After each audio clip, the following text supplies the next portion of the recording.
Hi, my name is Karen Bradbury, and I'm going to be talking to you about my case study in human development called Current World Me. So the agenda is going to be talking about person, concept, map, and analysis. So we're going to talk about a real person, which is me. We're going to talk about the concept map, which is all about human development, and some of the key character traits. So, key character traits of myself is that I'm confident, I'm a leader, compassionate, adaptable, introvert, and extrovert. Some of the ideas that I'm going to discuss is about self-regulation and language, temperament and attachment, and mental health. So here is my concept map of human development and all the things that I believe make up me. So the first thing that I'm going to talk about is language. So as you can see on the mind map, that I have culture, I believe, influence my language. I have an accent, my genetics influence it, my intelligence. Of course, it comes from my DNA and the fact that I'm from Newfoundland. And so Darwin says that when it comes to the humans, almost everything of interest is inherited component. Now, I believe that to a point. However, Chomsky believes that we are born with language inside the mind already. He does not believe the human mind is a blank slate at birth. This makes him a pro-naturalist, as language will be learned no matter what. Now, I do believe that language can be learned no matter what. I don't believe that we're born with it already in our mind. He calls it a language acquisition device, making everyone born able to speak, or born to speak. And of course, he has a nature perspective. Now, the only thing with that is what about our nonverbal friends? Now, one can argue that they speak in other ways, which, yes, they do.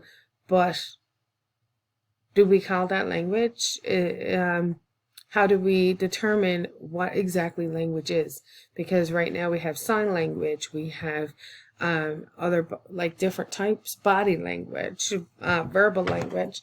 So which language are we born with is what I would argue. Skinner believes that the behaviors theory supports the idea that nurture style development. Style behavior is the reason for language development. Children are rewarded when speaking properly and given a consequence when they don't. So he believes that they learn it because they're being rewarded and given a consequence. Now, that could be true, too. It's kind of like a conditioning, right? So you say the word right, you get a reward. So you're always going to say the word right because you know if you say it wrong, you're going to get a consequence. A nurture perspective is what Skinner believes in. Darwin believes that language development is a part of human design. It's a deliberate part of our human development. And I do believe in Darwin more so than the others. Language is a part of our rural DNA, and we use it for social reasons, conversations, events, expression, and so much more. Lieberman believes in the view of genetics and their influence, but he's not sure if there's a social gene in there. So he's not sure if language would be part of the social connection. I'm going to move on now to mental health. So mental health. Social pain is as real as physical pain, and the need for human connection is just as important as the need to drink or eat. Evolution has placed a bet that the best thing for our brain to do in any spare moment is to get ready to see the world socially. We were born to be social. Lieberman sees the brain as the center of the social self. It feels social pain like physical pain, and pain is a sign that something is wrong. Now, I do believe that the brain can feel physical pain. I'm not sure how it handles physical pain, but I do believe that when we get a headache, that's our brain telling us that there's something wrong. And you know, that's a physical pain in my eyes. And Wilson says to be truly social, a person must have some of the same interests as the group of people that they are trying to socialize and be social with.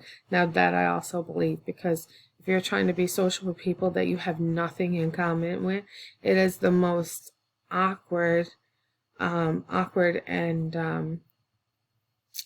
terrifying experience, because you're there, you're already nervous, and then you're trying to socialize and you have no idea about anything that they're talking about or anything that they're sharing, what they're laughing at, any of their jokes. So I would definitely say that in order to be social, you want to have something in common with the people you're trying to be social with. So now we're going to go on to my temperament and personality. So I do believe that I have the warrior gene, even though I have it up there in environment. But it's all connected, and I believe that even that's connected in my temperament and my personality. Because although being having a warrior gene doesn't mean that like you're aggressive all the time, even though it was found mostly in men in the study that we talked about. I do believe that everybody has a warrior gene down inside them, deep down, whether it's deep down or just on the outside.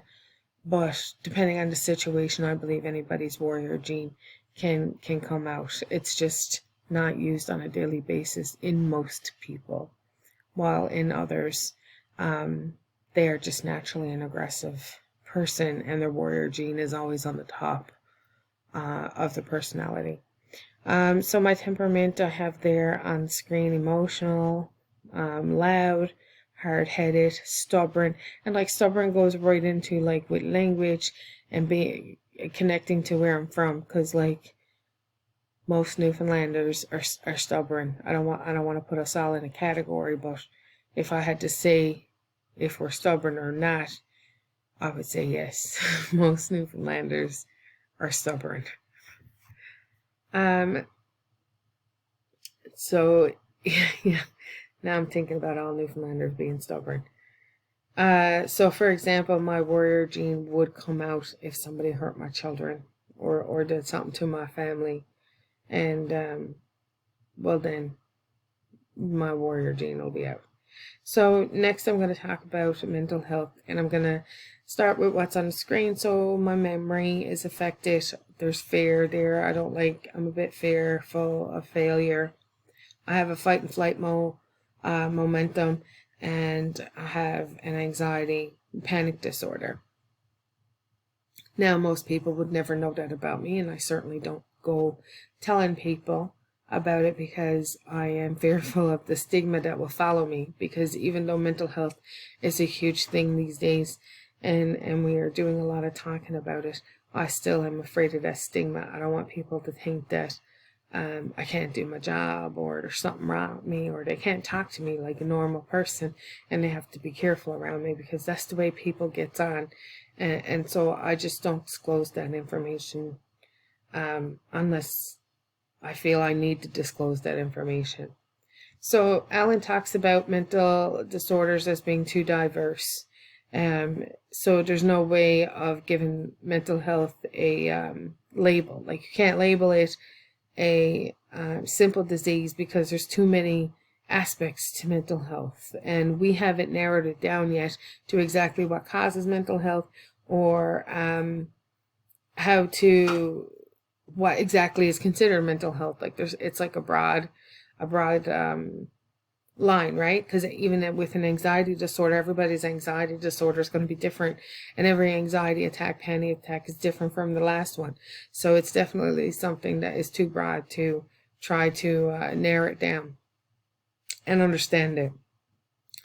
So populist opinions of mental health disorders are characterized using neuroscience, and mental disorders cannot be fully understood because there's such a huge gap there that it cannot be fully understood without a lot of studies and a lot of breakdown of mental health.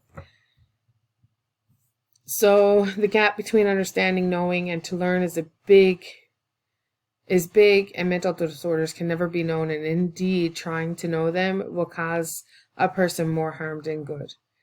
And my memory is what the brain does, how it composes us and allows our past to help determine our future. In no small part, memory makes us who we are. And of course, I do believe that because I've never wanted to be like separated or anything. I've always wanted my family to have two parents because I remember what I went through when my family separated, and I never ever wanted that for my own children. I believe, that's it. I'm running out of time, and I have so much to say. But anyways, I hope you enjoyed my presentation, and thank you for listening. And of course, if you have any questions, feel free to contact me. The end. Thank you.